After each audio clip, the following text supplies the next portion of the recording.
গণিত ক্লাসে আপনাকে আরও একবার স্বাগতম। আজ আমরা কিছু গুরুত্বপূর্ণ অঙ্ক নিয়ে আলোচনা করব, যেগুলো বিভিন্ন চাকরির পরীক্ষায় বারবার এসেছে। তো আর কথা না বাড়িয়ে আজকের ক্লাসটি শুরু করা যাক।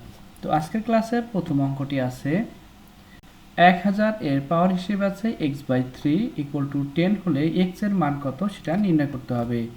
এই অঙ্কটি উপপরিচালক এর পরীক্ষা 2016 এবং প্রাথমিক বিদ্যালয়ের সহকারী শিক্ষক নিয়োগ পরীক্ষা 2018-তে এসেছিল। তো আমরা এখন অঙ্কটির সমাধান দেখে নেই। তো এখানে প্রথমে আছে 1000 এর পাওয়ার হিসেবে আছে x/3 = হচ্ছে 10। তো আমরা পরের লাইনে এসে এই 1000-কে 10 এর পাওয়ার হিসেবে লিখতে পারি, যেহেতু এখানে ভিত্তি 10 আছে তো এটাকেও 10 এর আকারে লিখতে হবে। তো এখানে 10 এর পাওয়ার যদি আমরা 3 দেই তাহলে 1000 হয়। এখানে আমরা এর পাওয়ার হিসেবে x/3 লিখে রাখলাম।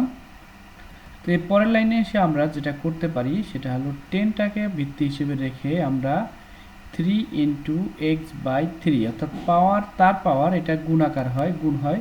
তো সেক্ষেত্রে আমরা 3 × x/3 এটা লিখলাম। তো এখানে 3 3 কাটা যায়, এখানে থাকে শুধু x আর এর পাশে থাকলো 10। তো এর পরের লাইনে এসে 10 এর পাওয়ার আমরা এখানে x থাকে, আর এই পাশে আমরা 10 এর পাওয়ার যদি 1 দেই তাহলে 10ই হয়। তো এখন ভিত্তি বাদ দিলে উভয় পাশ থেকে ভিত্তি বাদ দেওয়ার পর থাকে 1, অর্থাৎ x = হবে 1। তো আমরা সঠিক উত্তরটি অপশনগুলোর মধ্যে দেখি। অপশনগুলোর মধ্যে খ নাম্বার অপশনে সঠিক উত্তরটি 1 রয়েছে, তাহলে সঠিক উত্তর 1। তো আশা করি আপনারা এই অঙ্কটি বুঝতে পারছেন। এবার আমরা পরবর্তী অঙ্কে চলে যাই। তো পরবর্তী অঙ্কটি আছে 2 এর পাওয়ার 30 যোগ 2 এর পাওয়ার 30 যোগ 2 এর পাওয়ার 30 যোগ 2 এর পাওয়ার 30 = কত সেটা আমাদের নির্ণয় করতে হবে। তো আমরা এই অঙ্কটি করার আগে একটা সহজ বিষয় নিয়ে আলোচনা করি। x + x + x = আমরা কত লিখতে পারি? 1 2 3টা x, তাহলে আমরা লিখতে পারি 3x। আবার আরেকটা বিষয় দেখি, x⁴ plus x⁴ plus x⁴ plus x⁴ এই আকারে যদি থাকে তাহলে এটাকে আমরা কি করতে পারি? এটাকে লিখতে পারি 1 2 3 4, চারটা আছে, তাহলে 4x⁴। তো আশা করি আপনারা এটুকু বুঝতে পারছেন। যদি এটুকু বুঝে থাকেন তাহলে অবশ্যই এই ক্ষেত্রেও বুঝতে পারছেন যে 2 এর পাওয়ার 30 থাকলে এই আকারে যদি যোগ আকারে পরপর একই জিনিস থাকে তাহলে আমরা 1 2 3 4টা আছে, তাহলে আমরা লিখতে পারি 4 × 2 এর পাওয়ার হচ্ছে 30।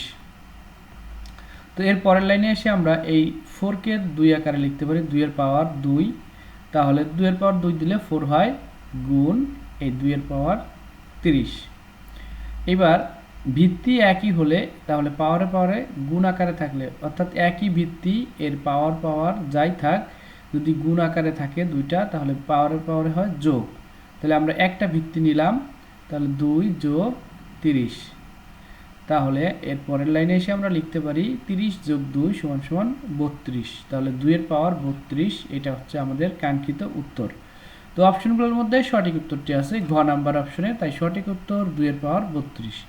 তো আশা করি আপনারা এই অঙ্কটিও বুঝতে পারছেন। এবার আমরা পরবর্তী অঙ্কে চলে যাই। পরবর্তী অঙ্কটি আছে 3 এর পাওয়ার x প্লাস 3 এর পাওয়ার x প্লাস 3 এর পাওয়ার x এর মান কত সেটা বের করতে হবে। এটা আমি আর এখানে করে দেখালাম না, আপনারা এটা কি হয় সেটা কমেন্ট করে অবশ্যই জানাবেন। তো এবার আমরা পরবর্তী অঙ্কে চলে যাই। পরবর্তী অঙ্কটি আছে 2 এর পাওয়ার 2x প্লাস 2 = 8 এর পাওয়ার আছে x প্লাস 3 হলে x এর মান কত সেটা আমাদের নির্ণয় করতে হবে। তো আমরা এখানে অঙ্কটা বসাই।